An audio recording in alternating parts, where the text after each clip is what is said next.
Kapag ganito nga naman talagang ulam mga kabsat ay mapaparami ka talaga ng kain ng kanin. Bale nga pala kaninang umaga ay tinanong ko na din yung amo ko mga kabsat kung anong lulutuin ko ngayong araw. At sabi niya isisend na lang daw niya sa WhatsApp kung anong lulutuin ko. At ang sinabi niya kanina sa akin mga kabsat ay maglabas daw ako ng hipon. Kaya naman naglabas ako mga kabsat tapos nilinis ko na din. At hindi ko naman talaga tinanggal mga kabsat yung balat ng hipon. Bale naghintay nga pala ako ng ilang oras mga kabsat pero wala pa rin siyang sinisend na video mga kabsat sa WhatsApp ko. At umakyat na talaga ako mga kabsat. Kinatok ko na siya kasi nga naman time na para sa pagluluto mga kabsat ng lunch namin kasi nga naman darating yung alaga ko mga kabsat. Kailangan talaga nakaluto ako mga kabsat bago siya dumating. At sinend naman agad niya mga kabsat yung video sa WhatsApp ko at saktong-sakto nga mga kabsat pagkatapos ko talagang pinanood yung video mga kabsat ay buti na lang talaga at hindi ko talaga tinanggalan ng shell yung shrimp mga kabsat kasi nga ganun yung nasa video. Bale nga palang una kong ginawa ay niluto ko nga pala muna ang hipon sa olive oil mga kabsat tapos pagkatapos ng naluto mga kabsat ang bahagi ng hipon ay tinransfer ko muna siya tapos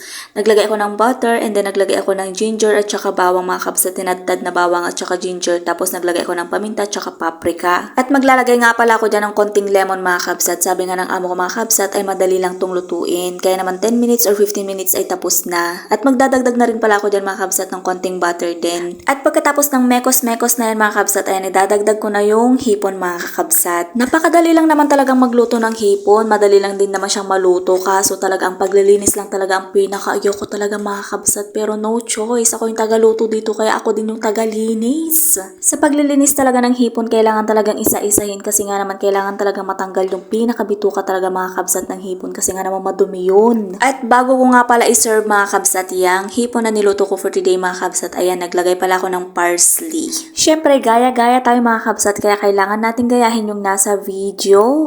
At tumawag na nga rin pala yung amo ko mga kabsat at tinatanong kung tapos na daw ba akong magluto. Aba syempre Girl Scout to, tapos na din akong magluto ng kanin. At tinanong nga din pala ng amo ko mga kabsat kung nagluto ba daw ako ng mashed potato kasi nga naman request ng alaga ko kaninang umaga na magluto daw ako ng mashed potato para sa kanya. Hindi ko lang talaga na-videohan yung mashed potato para sa alaga ko mga kabsat at nasabi nga pala ng amo ko na dito sila kakain dito sa kusina. At sa ganitong oras nga pala mga kabsat, mga 1:00 or 2:00 ay nasisilayan talaga ng araw dito sa kusina. Kaya naman ayan talagang kitang-kita naman mga kabsat na ang liwanag naman dyan mga kabsat. At pagkatapos nga nilang kumain mga kabsat ay kumain na rin kami ng kasama ko. So yun lang for today's video. Thank you so much!